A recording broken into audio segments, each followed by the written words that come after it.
ಸುದ್ದಿಯ ಸಿಂಹಾಸನ ನಮ್ಮ ಹಾಸನ್ ಟಿವಿ ನ್ಯೂಸ್ಗೆ ಸ್ವಾಗತ. ನಾನು ನಂದಿನಿ. ಈಗ ಮುಖ್ಯಾಂಶಗಳು.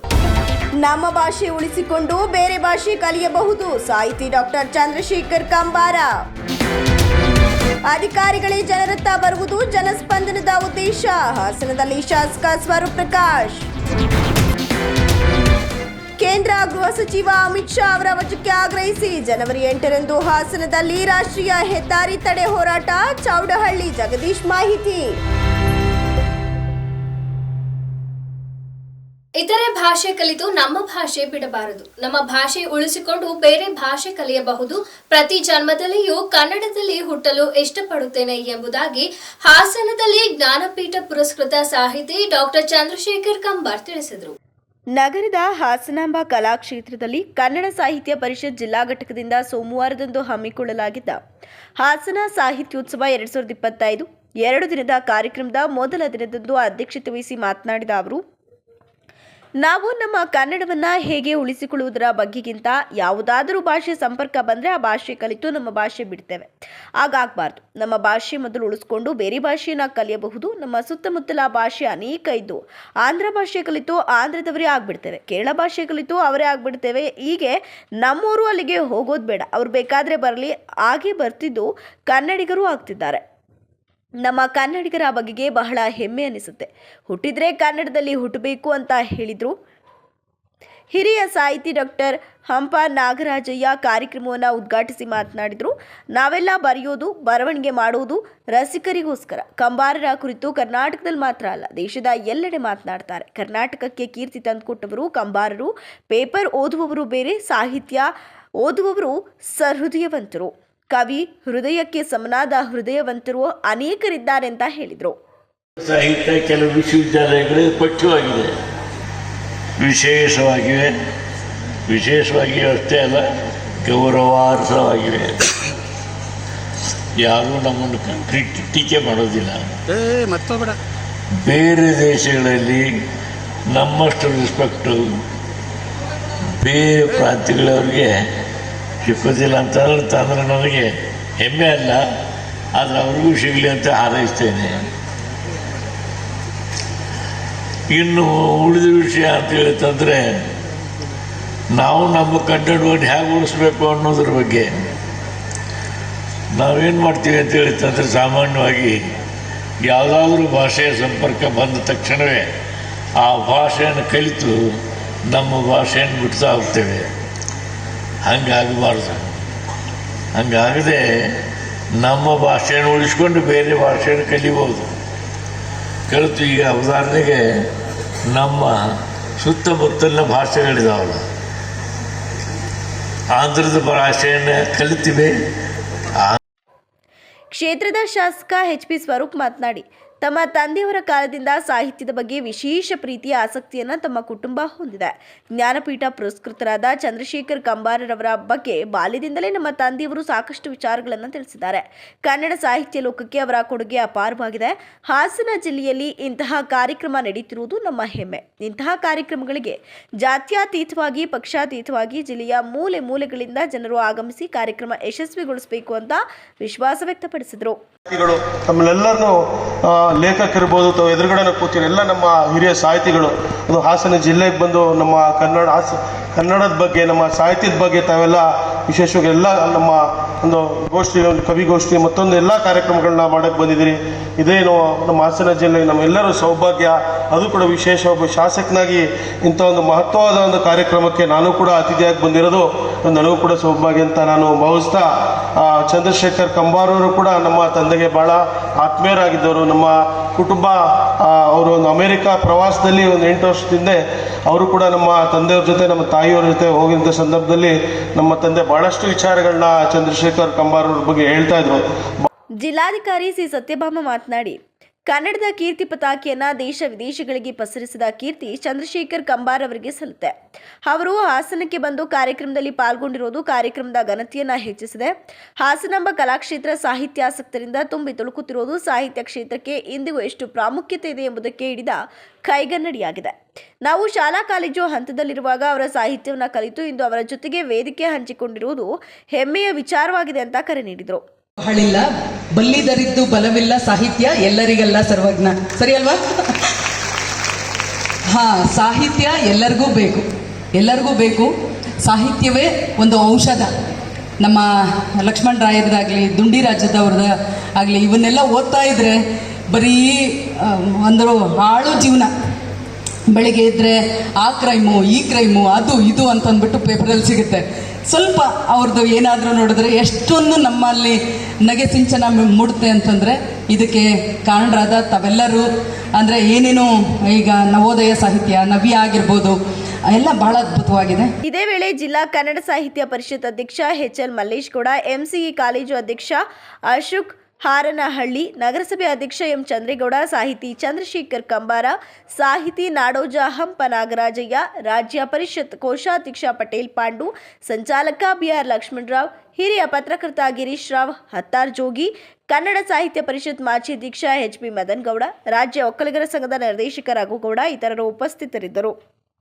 ಅಧಿಕಾರಿಗಳೇ ಜನರತ್ತ ಆಗಮಿಸಿ ಅವರ ಅಹವಾಲುಗಳನ್ನು ಸ್ವೀಕರಿಸಲು ಜನಸ್ಪಂದನ ಕಾರ್ಯಕ್ರಮ ಆಯೋಜಿಸಲಾಗಿದೆ.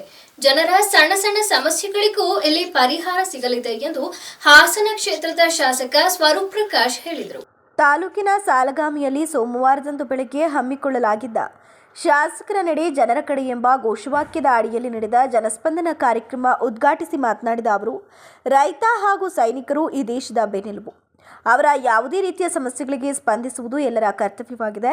ರೈತರ ಯಾವುದೇ ಸಮಸ್ಯೆಗಳನ್ನು ಅಧಿಕಾರಿಗಳು ನಿರ್ಲಕ್ಷ್ಯ ಮಾಡಬಾರದು.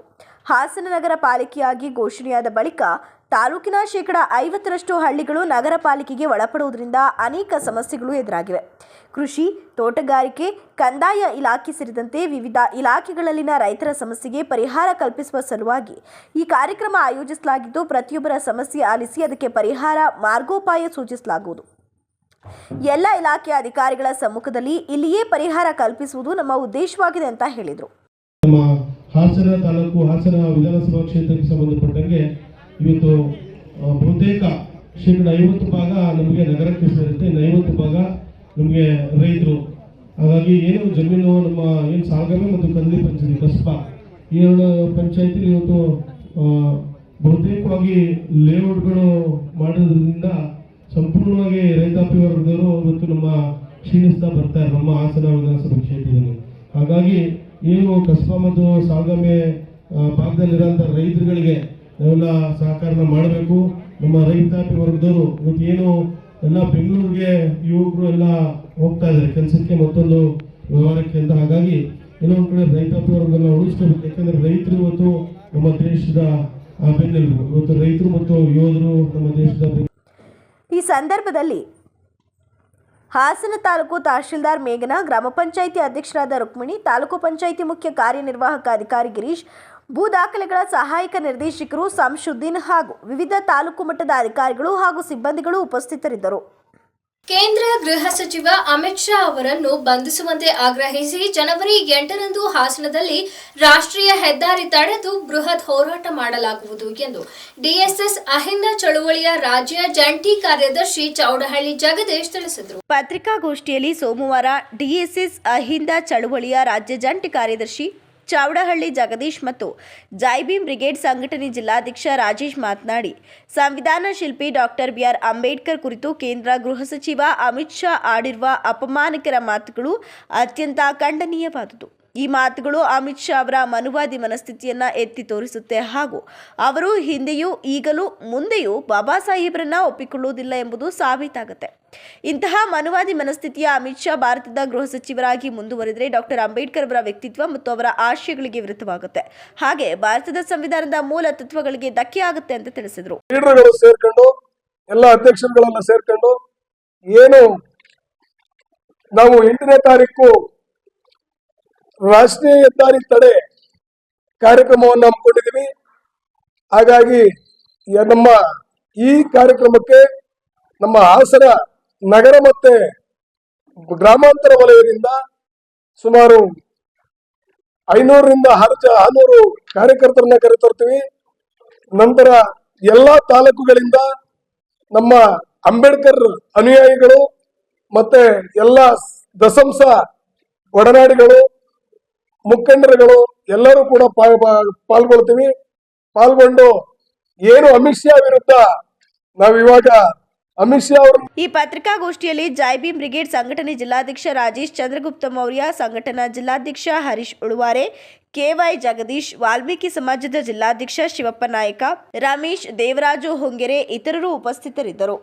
ಕೆರೆಗಳು ಅಭಿವೃದ್ಧಿಯಾಗಿ ಪರಿಸರದ ಅಂತರ್ಜಲ ವೃದ್ಧಿಯಾಗುತ್ತಿದ್ದು, ಸರ್ಕಾರ ಮಾಡಬೇಕಾದ ಕೆಲಸವನ್ನು ಧರ್ಮಸ್ಥಳ ಗ್ರಾಮಾಭಿವೃದ್ಧಿ ಸಂಸ್ಥೆ ನಿರ್ವಹಣೆ ಮಾಡುತ್ತಿದ್ದು, ನೀರಿನ ಸಮಸ್ಯೆಗೆ ಪರಿಹಾರ ಸಿಕ್ಕಿದೆ ಎಂದು ಬೇಲೂರು ಶಾಸಕ ಎಚ್.ಕೆ. ಸುರೇಶ್ ಶ್ಲಾಘನೆ ವ್ಯಕ್ತಪಡಿಸಿದರು. ಡಾಕ್ಟರ್ ಹೇಮಾವತಿ ವಿ ಹೆಗಡೆಯವರ ಮಾರ್ಗದರ್ಶನದೊಂದಿಗೆ ಶ್ರೀ ಕ್ಷೇತ್ರ ಧರ್ಮಸ್ಥಳ ಗ್ರಾಮಾಭಿವೃದ್ಧಿ ತಾಲೂಕಿನ ನಾರಾಯಣಪುರ ಗ್ರಾಮ ಪಂಚಾಯಿತಿ ವ್ಯಾಪ್ತಿಯ ಕರಗಡ ಗ್ರಾಮ, ಕಾರೇಹಳ್ಳಿ ಕಟ್ಟೆಕೆರೆ ಅಭಿವೃದ್ಧಿ ಸಮಿತಿ ಮತ್ತು ಕರಗಡ ಗ್ರಾಮಸ್ಥರ ಸಹಕಾರದೊಂದಿಗೆ ನಮ್ಮೂರು ನಮ್ಮ ಕೆರೆ ಯೋಜನೆಯಡಿಯಲ್ಲಿ 684ನೇ ಕೆರೆ ನಾಮಫಲಕ ಅನಾವರಣ ಹಾಗೂ ಕೆರೆ ಹಸ್ತಾಂತರ ಮತ್ತು ಬಾಗಿನ ಅರ್ಪಿಸಿ ಮಾತನಾಡಿ, ಧರ್ಮಸ್ಥಳ ಕ್ಷೇತ್ರದ ಅನೇಕ ಕಾರ್ಯಕ್ರಮಗಳಲ್ಲಿ ಕೆರೆ ಅಭಿವೃದ್ಧಿ ಅತ್ಯಂತ ಪ್ರಮುಖವಾದುದು. ಕೃಷಿ, ಮನುಷ್ಯರು ಹಾಗೂ ಪ್ರಾಣಿ ಪಕ್ಷಿಗಳಿಗೆ ನೀರು ಅತಿ ಅಗತ್ಯ. ಇದಕ್ಕಾಗಿ ಜಲಜೀವನ ಉಳಿಸುವಡೆಗೆ ಕೆರೆ ಪುನಶ್ಚೇತನ ಕಾರ್ಯವನ್ನು ಕೈಗೊಂಡಿದೆ. ಮನುಷ್ಯನಿಗೆ ಮುಖ್ಯವಾಗಿ ದಣಿವಾದಾಗ ನೀರು, ಹೊಟ್ಟೆ ಹಸಿದಾಗ ಆಹಾರ ಬೇಕು. ಆಹಾರಕ್ಕೆ ಅನೇಕ ದಾರಿಗಳಿವೆ, ಆದರೆ ನೀರಿಗೆ ನೈಸರ್ಗಿಕವಾಗಿ ಬದಲಿ ದಾರಿ ಇಲ್ಲ. ಕೆರೆಯನ್ನು ಸಂರಕ್ಷಿಸಿದಲ್ಲಿ ಗಂಗೆಯನ್ನು ರಕ್ಷಿಸಿದಂತೆ. ಹಾಗಾಗಿ ಪುನಶ್ಚೇತನಗೊಳಿಸಿದ ಕೆರೆಯ ಆರೋಗ್ಯ ಹಾಗೂ ಶುಚಿತ್ವ ಕಾಯ್ದುಕೊಳ್ಳುವುದು ಸಮಿತಿ ಸದಸ್ಯರ ಹೊಣೆಯಾಗಿದೆ ಅಂತ ಹೇಳಿದರು.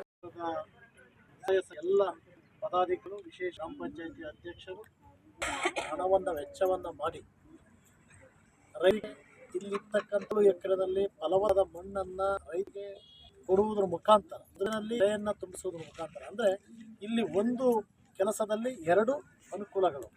ಫಲವತ್ತಾದಂಥ ನೈಸರ್ಗಿಕಂತಹ ಗೊಬ್ಬರದ ಮಣ್ಣನ್ನು ಕೊಡ್ತಕ್ಕಂಥದ್ದು ಒಂದು ಕಡೆ ಆದರೆ, ಒಂದು ಕಡೆ ಈ ಭಾಗದಲ್ಲಿ ಸುಮಾರು 7 ಎಕರೆದಲ್ಲಿ ನೀರು ಪರಿಶುದ್ಧವಾದಂಥ ನೀರು ಇರ್ತಕ್ಕಂಥದ್ದು. ಇದರಿಂದ ಬಲಗಳಿಗೆ ನೀರು ತರಕಾರಿಗಳಿಗೆ ಇರುತ್ತೆ. ಅದರಲ್ಲಿ ಬೆಳೆದ ರೀತಿಯಲ್ಲಿ ಒಂದು ಸಮಾಜಮುಖಿ ಕೆಲಸ. ಯಾವ ಕೆಲಸವನ್ನು ಮಾಡಲಿಕ್ಕಾಗಲ್ಲ ಅಂಥ ಕೆಲಸವನ್ನು ಇವತ್ತು ಧರ್ಮಸ್ಥಳ ಮಂಜುನಾಥ ಸ್ವಾಮಿ ಸೇವಾ ಸಮಿತಿಯವರು ಮಾಡ್ತಾ ಇದ್ದಾರೆ. ಅವರಿಗೆ ನಾನು ವಿಶೇಷವಾದಂಥ ಅಭಿನಂದನೆ ಸಲ್ಲಿಸುವ ಮುಖಾಂತರ ಈ ಥರ ಕೆಲಸಗಳಿಂದ ಮಾತ್ರ ಸಾಧ್ಯ ಸಮಾಜವನ್ನು ಕಟ್ಟಲಿಕ್ಕೆ, ಕಟ್ಟ ಕಡೆಯನ್ನು ಬಡವನ್ನು ತಲುಪಲಿಕ್ಕೆ ಸಮಾಜಮುಖಿ. ಧರ್ಮಸ್ಥಳ ಗ್ರಾಮೀಣಾಭಿವೃದ್ಧಿ ಯೋಜನೆಯ ಜಿಲ್ಲಾ ನಿರ್ದೇಶಕರಾದ ಮಮತಾ ಹರೀಶ್ ರಾವ್ ಮಾತನಾಡಿ, 16 ಲಕ್ಷ ರೂಪಾಯಿ ವೆಚ್ಚದಲ್ಲಿ ಈ ಕೆರೆಯನ್ನು ಅಭಿವೃದ್ಧಿಪಡಿಸಲಾಗಿದೆ. ಚಿಕ್ಕಮಗಳೂರು ರಾಷ್ಟ್ರೀಯ ಹೆದ್ದಾರಿ ಪಕ್ಕದಲ್ಲಿ ಸುಂದರವಾದ ಕೆರೆ ನಿರ್ಮಾಣವಾಗಿದ್ದು, ಇದಕ್ಕೆ ವಾಕಿಂಗ್ ಪಾತ್ ನಿರ್ಮಿಸಿ ಉದ್ಯಾನವನದ ಮಾದರಿ ಮಾಡಿದರೆ ಪ್ರವಾಸಿಗರು ತಮ್ಮ ವಾಹನವನ್ನು ನಿಲ್ಲಿಸಿ ಇದರ ಸೌಂದರ್ಯವನ್ನು ಸವಿದು ಮುಂದುವರಿಯುತ್ತಾರೆ. ಈ ನಿಟ್ಟಿನಲ್ಲಿ ಶಾಸಕರು ಪ್ರವಾಸಿ ಸ್ಥಳವನ್ನಾಗಿ ಮಾಡಲು ಮುಂದಾಗಬೇಕು ಅಂತ ಮನವಿ ಮಾಡಿದರು. ಮಾಡ್ಬೋದು, ಅಷ್ಟು ಸುಂದರವಾಗಿದೆ. ಸಂಜೆ ಹೊತ್ತಿಗೆ ಬಂದು ಇಲ್ಲಿ ಎಲ್ಲರೂ ಟೂರಿಸ್ಟ್ಗಳು ಪಾಸ್ ಆಗ್ತಾರೆ. ಹೊತ್ತು ಸ್ವಲ್ಪ ಇಲ್ಲಿ ನಿಂತು ರಿಲ್ಯಾಕ್ಸ್ ರೀತಿಯಲ್ಲಿ ಇಲ್ಲ ಪಡಿಸಬಹುದು ಇದೆ. ಹಾಗಾಗಿ ಅವಕಾಶವಾಗಿ ಎಲ್ಲರಿಗೂ ಗೊತ್ತಿಲ್ಲ ಬಗ್ಗೆ. ಸೊ ಒಂದು ಯಾತ್ರಾ ಸ್ಥಳ ಅಥವಾ ಒಂದು ಈ ಸಂದರ್ಭದಲ್ಲಿ ಗ್ರಾಮೀಣಾಭಿವೃದ್ಧಿಯ ಯೋಜನಾಧಿಕಾರಿ ಚಂದ್ರಶೇಖರ್, ಕೆರೆ ಅಭಿವೃದ್ಧಿ ಸಮಿತಿ ಅಧ್ಯಕ್ಷ ಮೋಹನ್, ಗ್ರಾಮ ಪಂಚಾಯಿತಿ ಅಧ್ಯಕ್ಷ ಶಶಿಕಲಾ, ಗ್ರಾಮ ಪಂಚಾಯಿತಿ ಉಪಾಧ್ಯಕ್ಷ ಪ್ರಶಾಂತ್, ಪಿಡಿಒ ಸಹನಾ, ಬೆಣ್ಣೂರು ಪೂರ್ಣೇಶ್, ಮಂಜುನಾಥ್, ದೇವರಾಜು, ಚೆನ್ನೇಗೌಡ, ತೀರ್ಥಕುಮಾರ್, ವಲಯ ಮೇಲ್ವಿಚಾರಕರು, ಕೆರೆ ಅಭಿಯಂತಕರು, ಕೃಷಿ ಮೇಲ್ವಿಚಾರಕರು ಇತರರು ಉಪಸ್ಥಿತರಿದ್ದರು. ಜನವರಿ 10ರಂದು ಸಿನಿಮಾ ಮಂದಿರದಲ್ಲಿ ನಾಯಕ ನಟ ಶ್ರೀನಗರ ಕಿಟ್ಟಿ ಹಾಗೂ ನಾಯಕಿ ರಚಿತಾ ರಾಮ್ ಅಭಿನಯದ ಸಂಜು ವೆಡ್ಸ್ ಗೀತಾ 2 ಸಿನಿಮಾ ತೆರೆ ಕಾಣಲಿದೆ ಎಂದು ಹಾಸನದಲ್ಲಿ ಚಿತ್ರದ ನಿರ್ಮಾಪಕ ಹಾಸನ ಜಿಲ್ಲೆಯವರಾದ ಛಲವಾದಿ ಕುಮಾರ್ ತಿಳಿಸಿದರು. ಪತ್ರಿಕಾಗೋಷ್ಠಿಯಲ್ಲಿ ಮೊದಲು ಚಲನಚಿತ್ರದ 3 ಹಾಡುಗಳನ್ನು ಪ್ರೊಜೆಕ್ಟರ್ ಮೂಲಕ ಪ್ರದರ್ಶಿಸಿ ನಂತರ ಉದ್ದೇಶಿಸಿ ಮಾತನಾಡಿದ ಅವರು, ಜನವರಿ 10ರಂದು ಸಂಜು ವೆಡ್ಸ್ ಗೀತಾ 2 ಎಲ್ಲೆಡೆ ತೆರೆಗೆ ಕಾಣಲು ಸಜ್ಜಾಗಿದೆ. ಈ ಚಿತ್ರದಲ್ಲಿನ 5 ಹಾಡುಗಳನ್ನು ಕವಿರಾಜ್ ಸಂಗೀತ ನೀಡಿದ್ದು, ಬಹುತೇಕ ಹಾಡುಗಳನ್ನು ರಾಜ್ಯದವರೇ ಆದ ನಂದಿತಾ ಅವರು ಖ್ಯಾತ ಗಾಯಕರಾದ ಸೋನು ನಿಗಮ್ ಅವರೊಂದಿಗೆ ಹಾಡಿದ್ದಾರೆ. ಎಲ್ಲ ಹಾಡುಗಳು ಇಂಪಾಗಿ ಮೂಡಿಬಂದಿದ್ದು, ಬಹುತೇಕ ಹಾಡುಗಳನ್ನು ವಿದೇಶದ ನೆಲದಲ್ಲಿ ಚಿತ್ರೀಕರಣ ಮಾಡಲಾಗಿದೆ. ಹಾಡಿನ ಹಾಗೂ ಸಿನಿಮಾದಲ್ಲಿನ ಕೆಲ ದೃಶ್ಯಗಳನ್ನು ಅತ್ಯಾಧುನಿಕ ಕ್ಯಾಮೆರಾಗಳ ಮೂಲಕ ಚಿತ್ರೀಕರಣ ಮಾಡಲಾಗಿದೆ ಹಾಗೂ ಹಾಡುಗಳಿಗೆ ವಿಶೇಷ ತಂತ್ರಜ್ಞಾನಗಳ ಮೂಲಕ ಸಂಗೀತ ನೀಡಲು ಬಳಸಲಾಗಿದೆ ಅಂತ ಹೇಳಿದರು. ಶಿಡ್ಲಘಟ್ಟದ ನೈಜ ಕಥೆಯನ್ನು ಇದರಲ್ಲಿ ಅಳವಡಿಸಲಾಗಿದೆ ಅಂತ ಚಿತ್ರದ ಬಗ್ಗೆ ಕೆಲ ಮಾಹಿತಿಯನ್ನು ಕೂಡ ನೀಡಿದರು.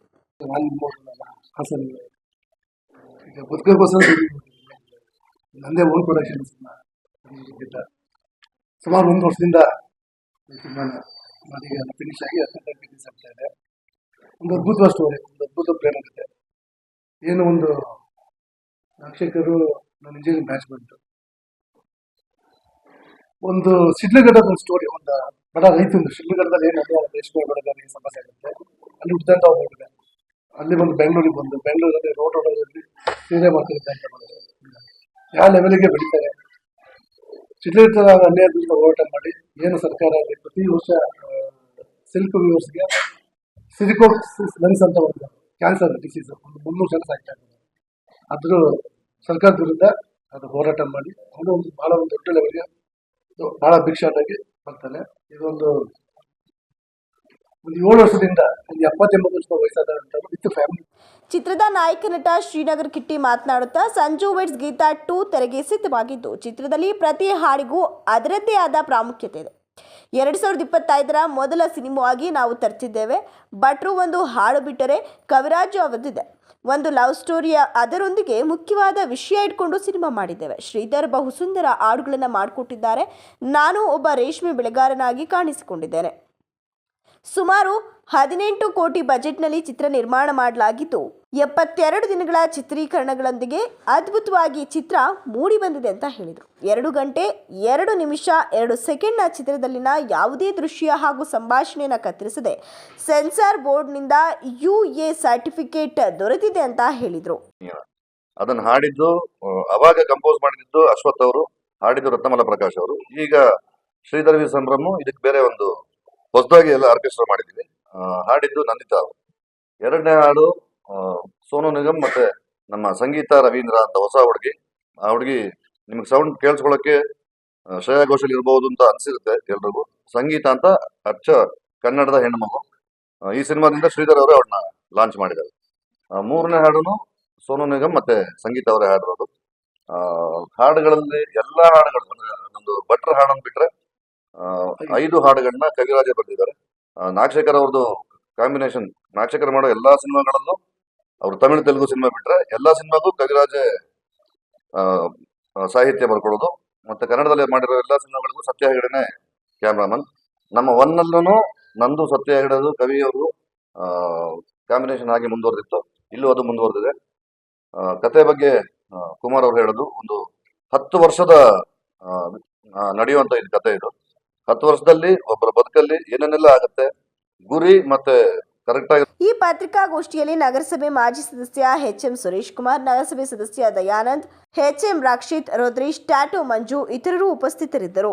ಹಾಸನದ ದಲಿತ ಹಾಗೂ ಜನಪದ ಹೋರಾಟಗಳಲ್ಲಿ ಕಳೆದ 4 ದಶಕಗಳಿಂದ ತೊಡಗಿಸಿಕೊಂಡಿರುವ ಹೆಮ್ಮೆಯ ಜಾವಗಲ್ ಇಂದ್ರೇಶ್ ಅವರಿಗೆ ದೆಹಲಿಯ ಡಾಕ್ಟರ್ ಬಾಬಾ ಸಾಹೇಬ್ ಅಂಬೇಡ್ಕರ್ ರಾಷ್ಟ್ರೀಯ ಪುರಸ್ಕಾರ ಪ್ರಶಸ್ತಿ ನೀಡಿ ಗೌರವಿಸಿದರು. ಹೊಳೆನರಸೀಪುರದಲ್ಲಿ ಸೋಮವಾರ ನಡೆದ ಇಂದ್ರೇಶ್ ರವರು ಮಾದಿಗ ದಂಡೂರ ಮೀಸಲಾತಿ ಸಮಿತಿ, ಮಾದಿಗ ಸಮುದಾಯದ ಹೋರಾಟಗಳಲ್ಲಿ ಮುಂಚೂಣಿ ನಾಯಕರಾಗಿ ಕಳೆದ 20 ವರ್ಷಗಳಿಂದ ಹೋರಾಟ ಮಾಡುತ್ತಲೇ ಬಂದಿದ್ದಾರೆ. ಚಂದ್ರಪ್ರಸಾದ್ ತ್ಯಾಗಿರವರ ಕಾಲದಿಂದಲೂ ಛಲವಾದಿ ಮಹಾಸಭಾ ಮತ್ತು ಮಾದರಿ ಸಮುದಾಯದ ನಡುವೆ ಇವರು ಅಪಾರ ಕೆಲಸವನ್ನ ಮಾಡ್ಕೊಂಡು ಬಂದಿರ್ತಾರೆ. ತಮ್ಮ ಜಾವಗಲ್ ಪ್ರಾಂತ್ಯದಲ್ಲಿ ಬಡ ಮಕ್ಕಳು, ಮಹಿಳೆಯರು ಯೋಜನೆಯನ್ನ ಗುರುತಿಸಿ ಅವರಿಗೆ ತರಬೇತಿ ಕಾರ್ಯಕ್ರಮ, ಶಿಕ್ಷಣಕ್ಕೆ ಸಹಾಯ ಮತ್ತು ಸಮುದಾಯದ ಏಳಿಗೆಗಾಗಿ ನಿರಂತರ ಜನಪರವಾಗಿ ಕೆಲಸ ಮಾಡಿರುವುದನ್ನು ಸಮಾಜ ಗುರುತಿಸಿದೆ. ಹಾಸನ ಜಿಲ್ಲೆ ಜಾವಗಲ್ ಇಂದ್ರೇಶ್ ರವರಿಗೆ ಡಾಕ್ಟರ್ ಬಾಬಾ ಸಾಹೇಬ್ ಅಂಬೇಡ್ಕರ್ ಪ್ರಶಸ್ತಿ ಬಂದಿರುವುದು ಹೆಮ್ಮೆಯ ವಿಷಯವಾಗಿದೆ ಅಂತ ಮಾದಿಗ ದಂಡೋರ ಹೋರಾಟ ಸಮಿತಿಯ ಜಿಲ್ಲಾಧ್ಯಕ್ಷರು ದಂಡೋರ ವಿಜಯ್ ಕುಮಾರ್ ಸಂತಸ ವ್ಯಕ್ತಪಡಿಸಿದ್ದಾರೆ.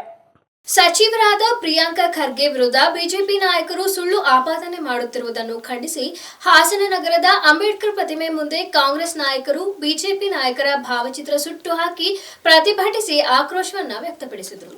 ನಗರದ ಜಿಲ್ಲಾ ಕಾಂಗ್ರೆಸ್ ಕಚೇರಿಯಿಂದ ಹೊರಟ ಪ್ರತಿಭಟನಾ ಮೆರವಣಿಗೆಯು BM ರಸ್ತೆ ಮೂಲಕ ಜಿಲ್ಲಾ ಪಂಚಾಯತ್ ಮುಂದೆ ವೃತ್ತದ ಬಳಿ ಇರುವ ಅಂಬೇಡ್ಕರ್ ಪ್ರತಿಮೆ ಮುಂದೆ ಕೆಲ ಸಮಯ ಬಿಜೆಪಿ ನಾಯಕರ ವಿರುದ್ಧ ಘೋಷಣೆ ಕೂಗಿದ್ರು. ನಂತರ ಕೈಲಿ ಹಿಡಿದಿದ್ದ ಬಿಜೆಪಿ ನಾಯಕರ ಭಾವಚಿತ್ರವನ್ನು ಒಂದೆಡೆ ಎಸೆದು ಅದಕ್ಕೆ ಪೆಟ್ರೋಲ್ ಹಾಕಿ ಬೆಂಕಿ ಹಚ್ಚಿ ಸುಡಲಾಯಿತು. ಇದೇ ವೇಳೆ ಕಾಂಗ್ರೆಸ್ ಜಿಲ್ಲಾ SC ಘಟಕದ ಅಧ್ಯಕ್ಷ ದ್ಯಾವಪ್ಪ ಮಲ್ಲಿಗೆವಾಳ್ ಮಾಧ್ಯಮದೊಂದಿಗೆ ಮಾತನಾಡಿ, ಸಚಿವರಾದ ಪ್ರಿಯಾಂಕ ಖರ್ಗೆ ವಿರುದ್ಧ ಸುಳ್ಳು ಆಪಾದನೆ ಮಾಡುತ್ತಿರುವ ಬಿಜೆಪಿ ನಾಯಕರ ಷಡ್ಯಂತ್ರವಾಗಿದೆ.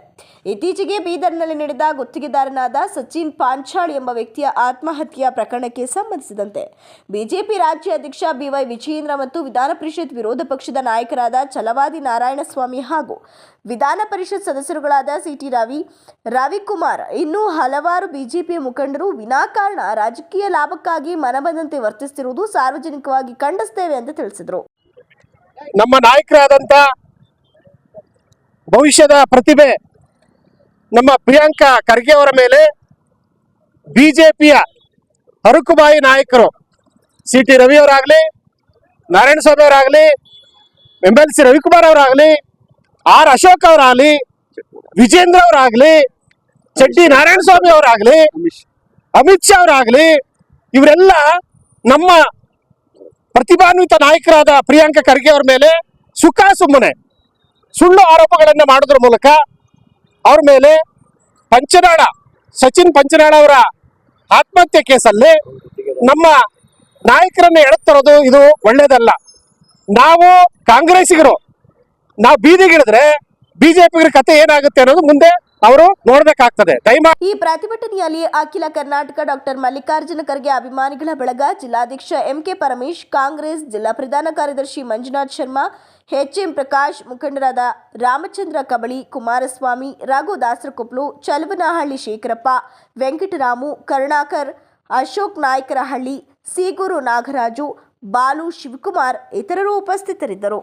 ಸ್ಪರ್ಧೆ ಯಾವುದೇ ಇರಲಿ, ಸೋಲು ಗೆಲುವು ಇದ್ದೇ ಇರುತ್ತೆ. ಕಠಿಣ ಪರಿಶ್ರಮದಿಂದ ಗೆಲುವು ಸುಲಭ ಅಂತ ಶ್ರವಣಬೆಳಗೊಳ ಶಾಸಕ CN ಬಾಲಕೃಷ್ಣರವರು ಸೌಹಾರ್ದ ಕ್ರಿಕೆಟ್ ಪಂದ್ಯಾವಳಿಯಲ್ಲಿ ತಿಳಿಸಿದರು. ಪಟ್ಟಣದ ತಾಲೂಕು ಕ್ರೀಡಾಂಗಣದಲ್ಲಿ ತಾಲೂಕು ಕಾರ್ಯನಿರತ ಪತ್ರಕರ್ತರ ಸಂಘದ ವತಿಯಿಂದ ಭಾನುವಾರ ಹಮ್ಮಿಕೊಂಡಿದ್ದ ಸೌಹಾರ್ದ ಕ್ರಿಕೆಟ್ ಪಂದ್ಯಾವಳಿಗೆ ಚಾಲನೆ ನೀಡಿ ಮಾತನಾಡಿದ ಅವರು, ಸೋಲು ಹಾಗೂ ಗೆಲುವು ಒಂದೇ ನಾಣ್ಯದ ಎರಡು ಮುಖಗಳಿದ್ದಂತೆ. ಗೆದ್ದವರು ಬಹುಮಾನ ಸ್ವೀಕರಿಸಿ ಸಂತೋಷದಿಂದ ಬೀಗಬಹುದು.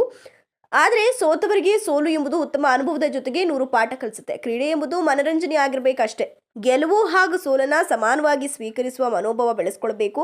ಸೋತ ತಕ್ಷಣ ಆತ್ಮಸ್ಥೈರ್ಯ ಕಳೆದುಕೊಳ್ಬಾರ್ದು. ಗೆಲುವು ಒಂದು ಗುರಿಯಾಗಬೇಕ ಹೊರತು ಗೆಲುವೇ ಉದ್ದೇಶವಾಗಿರಬಾರ್ದು. ಸೋಲಿನ ನಂತರ ಗೆಲುವು ಇದ್ದೇ ಇರುತ್ತೆ ಅಂತ ಕ್ರೀಡಾಪಟುಗಳಿಗೆ ಆತ್ಮಸ್ಥೈರ್ಯವನ್ನು ತುಂಬಿದ್ರು.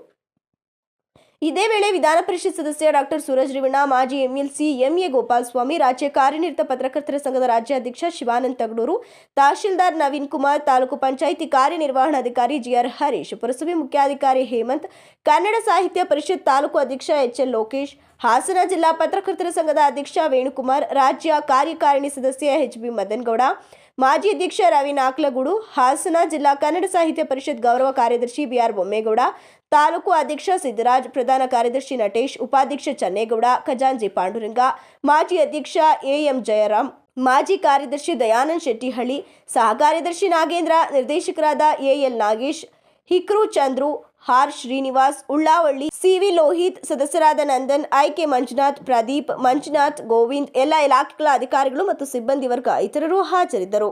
ಜನವರಿ 7 ಮತ್ತು 8ರಂದು ಸರ್ವಧರ್ಮ ಸಮ್ಮೇಳನ, ಬೃಹತ್ ರಕ್ತದಾನ ಶಿಬಿರ, ಮಕ್ಕಳ ಸಾಂಸ್ಕೃತಿಕ ಕಾರ್ಯಕ್ರಮವು ಸಕಲೇಶಪುರದ ಕುಡುಗರಹಳ್ಳಿ ಬಡಾವಣೆಯ ಮುಜೀದುರ್ ರಹಮಾನ್ ಜುಮ್ಮಾ ಮಸ್ಜಿದ್ ಆವರಣದಲ್ಲಿ ನಡೆಯಲಿದೆ ಅಂತ ಮುಜೀದುರ್ ರಹಮಾನ್ ಜುಮ್ಮಾ ಮಸ್ಜಿದ್ ಇದರ ಪ್ರಧಾನ ಕಾರ್ಯದರ್ಶಿ ಹನೀಫ್ ತಿಳಿಸಿದ್ದಾರೆ. ಪಟ್ಟಣದ ತಾಲೂಕು ಕಾರ್ಯನಿರತ ಪತ್ರಕರ್ತರ ಸಂಘದ ಕಚೇರಿಯಲ್ಲಿ ನಡೆದ ಪತ್ರಿಕಾಗೋಷ್ಠಿಯಲ್ಲಿ ಮಾತನಾಡಿ, ಬಹು ಸಂಸ್ಕೃತಿ, ಬಹುಭಾಷೆ ಮತ್ತು ಬಹುಧರ್ಮಗಳ ಎಲ್ಲರೂ ಪರಸ್ಪರ ಸೌಹಾರ್ದದಿಂದ ಬದುಕು ಸಾಗಿಸುತ್ತಾ ಆರೋಗ್ಯಕರ ಸಮಾಜ ನಿರ್ಮಾಣ ಮಾಡಬೇಕೆಂಬ ಸಂಕಲ್ಪದೊಂದಿಗೆ ಬಹುದೊಡ್ಡ ಕಾರ್ಯಕ್ರಮವೊಂದು ಜನವರಿ 7 ಮತ್ತು 8ರಂದು ಮಸ್ಜಿದುರ್ ರಹಮಾನ್ ಜುಮ್ಮಾ ಮಸ್ಜಿದ್ ಆವರಣದಲ್ಲಿ ನಡೆಯಲಿದೆ ಅಂತ ಹೇಳಿದರು.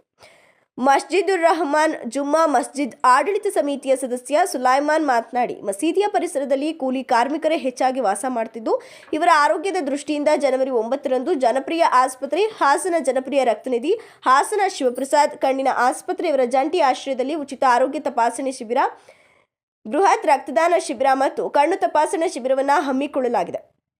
ಇದರ ಪ್ರಯೋಜನವನ್ನು ಸಾರ್ವಜನಿಕರು ಎಲ್ಲರೂ ಸದ್ಬಳಕೆ ಮಾಡಿಕೊಳ್ಬೇಕು ಅಂತ ಮನವಿ ಮಾಡಿದರು.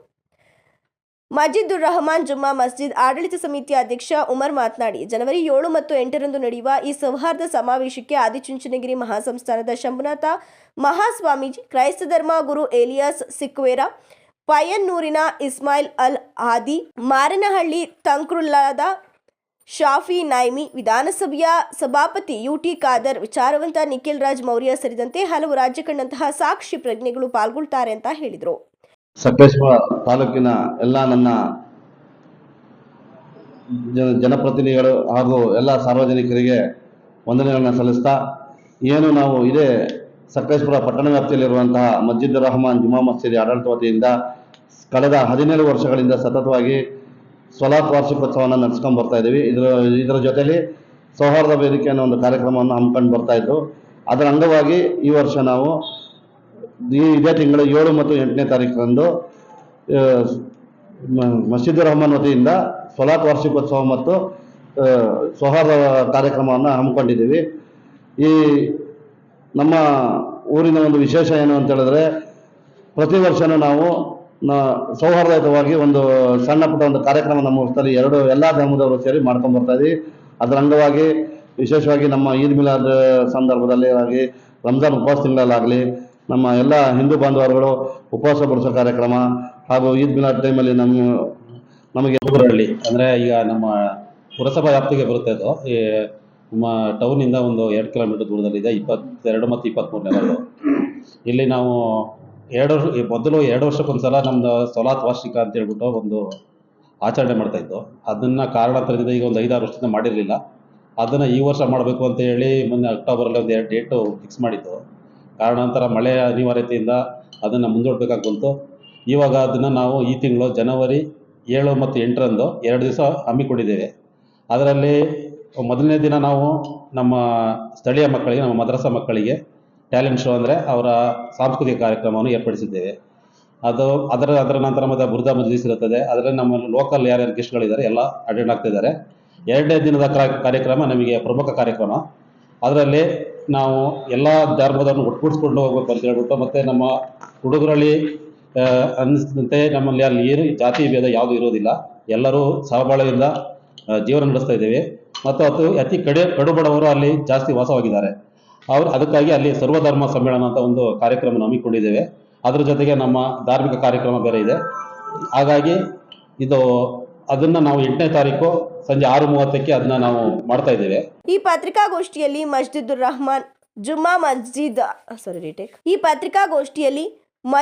ರಹಮಾನ್ ಜುಮ್ಮಾ ಮಸ್ಜಿದ್ ಆಡಳಿತ ಸಮಿತಿಯ ಹಸನಾಂಬ, ರಫೀಕ್, ಸಮೀರ್ ಮತ್ತು ಹರ್ಷದ್ ಹಾಜರಿದ್ದರು. ಕೊನೆಯಲ್ಲಿ ಮತ್ತೊಮ್ಮೆ ಮುಖ್ಯಾಂಶಗಳು. ನಮ್ಮ ಭಾಷೆ ಉಳಿಸಿಕೊಂಡು ಬೇರೆ ಭಾಷೆ ಕಲಿಯಬಹುದು, ಸಾಹಿತಿ ಡಾಕ್ಟರ್ ಚಂದ್ರಶೇಖರ್ ಕಂಬಾರ. ಅಧಿಕಾರಿಗಳೇ ಜನರತ್ತ ಬರುವುದು ಜನಸ್ಪಂದನದ ಉದ್ದೇಶ, ಹಾಸನದಲ್ಲಿ ಶಾಸಕ ಸ್ವರೂಪ್ ಪ್ರಕಾಶ್. ಕೇಂದ್ರ ಗೃಹ ಸಚಿವ ಅಮಿತ್ ಶಾ ಅವರ ವಜಕ್ಕೆ ಆಗ್ರಹಿಸಿ ಜನವರಿ 8ರಂದು ಹಾಸನದಲ್ಲಿ ರಾಷ್ಟ್ರೀಯ ಹೆದ್ದಾರಿ ತಡೆ ಹೋರಾಟ, ಚೌಡಹಳ್ಳಿ ಜಗದೀಶ್ ಮಾಹಿತಿ.